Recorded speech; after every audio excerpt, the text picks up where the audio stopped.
hi, handsome. Back so soon? Did you miss your sweetie? Brenda walked toward Kevin seductively, getting a kick out of making him feel a little uncomfortable. I just couldn't stay away. How are you doing, beautiful? Kevin did his best to be playful too, even though he had more important things on his mind. Oh, you don't seem so shy this time. Brenda leaned in and blew in Kevin's ear. Listen, Angel, I really need to talk with Penny. Kevin gently stepped away and started to walk toward Penny. A second later, a glass of white wine was thrown in Kevin's face. Everyone turned and stared at Mackenzie. You have some nerve coming here, you liar! Mackenzie smashed her glass on the floor. What are you doing, Mackenzie? Kevin was taken by surprise. What are you talking about? I can pour a glass of wine, can't I? She sneered. You know, yesterday I sent someone to check into your background. That's how I found out you were tossed out of your own family, and ever since you've been mooching off the Jones family. You're the biggest loser in Chicago. When the other woman in the salon heard what Mackenzie had found out, they burst into laughter. Well, most of the women who were sitting on the sofas were amused, but a couple of them weren't laughing at all. Doesn't that bother you, Penny? One of the women asked her. They started to mock Kevin and ask him why he was so interested in Penny. By now, none of them believed that Kevin was really an herbalist.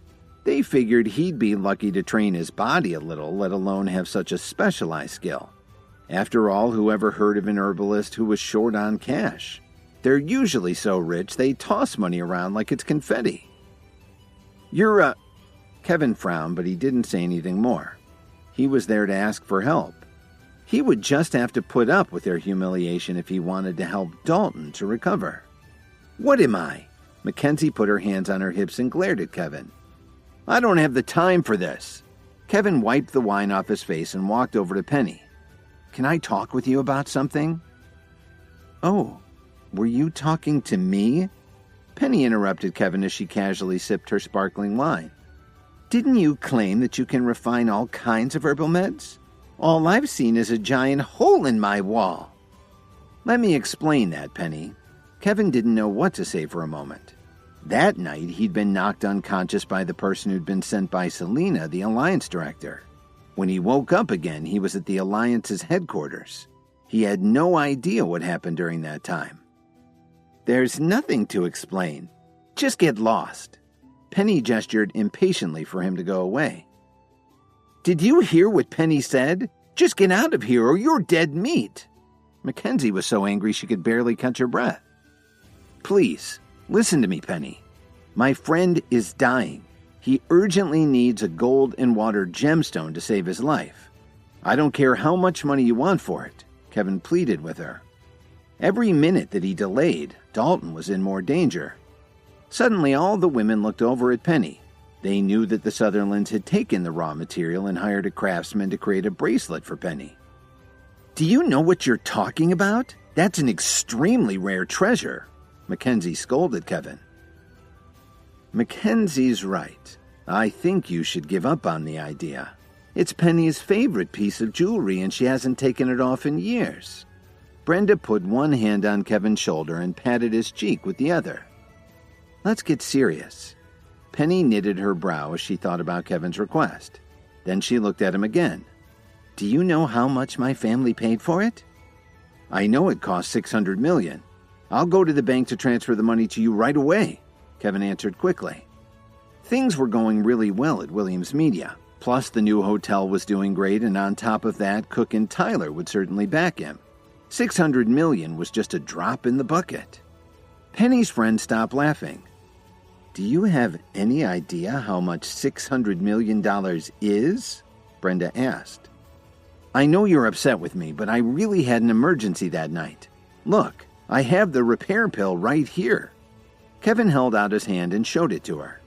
They all stared in disbelief. Penny gazed at the repair pill and then looked at Kevin, then back at the medicine. She was sure it was the real thing, but her friends thought it was just a trick. How could Kevin prove that it was genuine? Penny's friends wanted Kevin to leave, especially Mackenzie. In order to show how sincere he was, Kevin showed them the repair pill that he'd made for Mackenzie.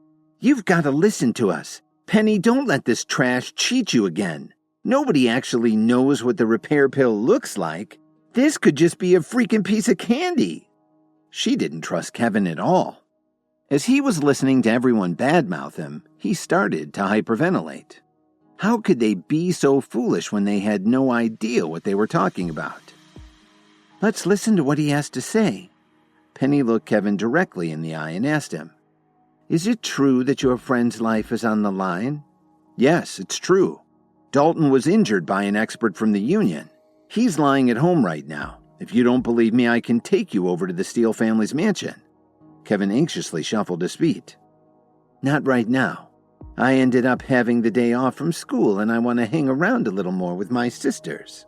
I believe you, and I'll let you have the golden water gem, but you have to remember one thing. You owe me a favor now. A huge favor. Penny slowly took off her bracelet. She understood how Kevin felt about Dalton, and she would never joke around about something as serious as this. This bracelet contains the gold water stone? Kevin asked in surprise. Yes, but I want to remind you that although this is rare and valuable, it's extraordinarily durable. If my family hadn't known what to do with it, I'm afraid it wouldn't be here today, Penny remarked as she held it out for Kevin. But before Kevin could take it from her hand, Mackenzie reached out and snatched it away. Mackenzie, what are you doing? Penny was surprised at her friend. Penny, don't worry about it. I want to teach Kevin a lesson. Mackenzie held the bracelet out of Kevin's reach and said, Give me the pill first. Don't you believe this is a real repair pill? The frustration was showing on Kevin's face. He wanted to deck Mackenzie, but that wouldn't be right either.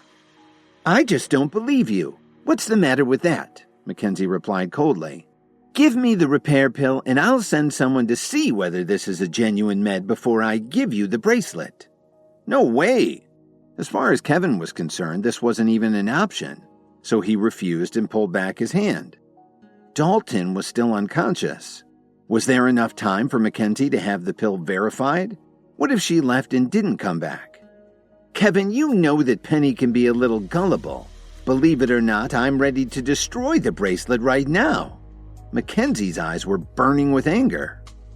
Don't be impulsive, Mackenzie. Penny tried to calm her friend down. Penny knew how bad her temper could be, and she was used to having to calm her down.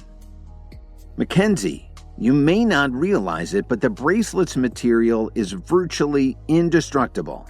There's no way you could destroy it. Kevin hated to be threatened, and he did his best to control his tone of voice. Please subscribe to the Pocket FM YouTube channel and press the bell icon for instant notification. Check out our channel for more such exciting shows.